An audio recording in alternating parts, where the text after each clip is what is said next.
Well, I started playing chess and collecting comic books when I was like 8 or 9 years old. All right, so those were like my original entries into nerdom. We're collecting comic books and playing strategic games. Then later on and stuff in high school, we were playing in chess tournaments, and we went to like one of the affluent parts of town. I think it was like Parkview, and we whipped up on them with some chess. And then the guys came over. It's like, hey, that's a really good game you guys played. And they started talking with us about different things. And one of the guys were like, do you guys play Dungeons and Dragons? All right, now my school was like 99.9% black hood kids. Hmm. Okay. All right. So we're all looking at each other like, what's Dungeons and Dragons?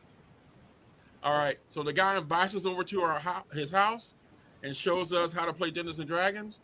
And suddenly we realized that there were a whole different part of nerdom out there that we didn't know nothing about. All right.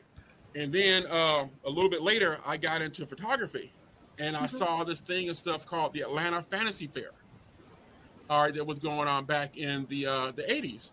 And so I was like, ooh, I want to go to that. Then I looked at the ticket prices and like, ooh, I don't have the money for that. And then they're like, oh, they said volunteers. Aha.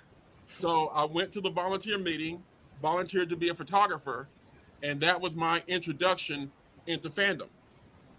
And see, like I said, I remember and stuff going to conventions like the Atlanta Fantasy Fair and also Dragon Con, and I could count the number of black folks on these little fingers right here that were attending.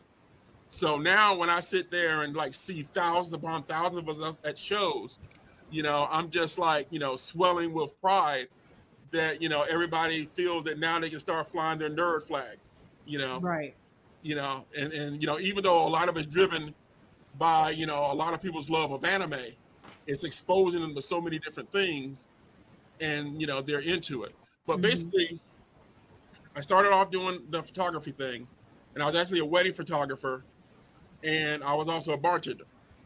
All right, then my buddy Tim Cummings came to me, and he was like, hey, I want to open up a comic shop, but I've already sold all my comics, so I want you to come in with your collection and be like a silent partner. Hmm. The silent thing didn't last very long. Okay.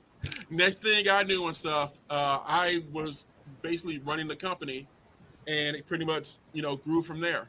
And like I said, I put the photography to the side, except for fun. I stopped tending bar, and I started doing the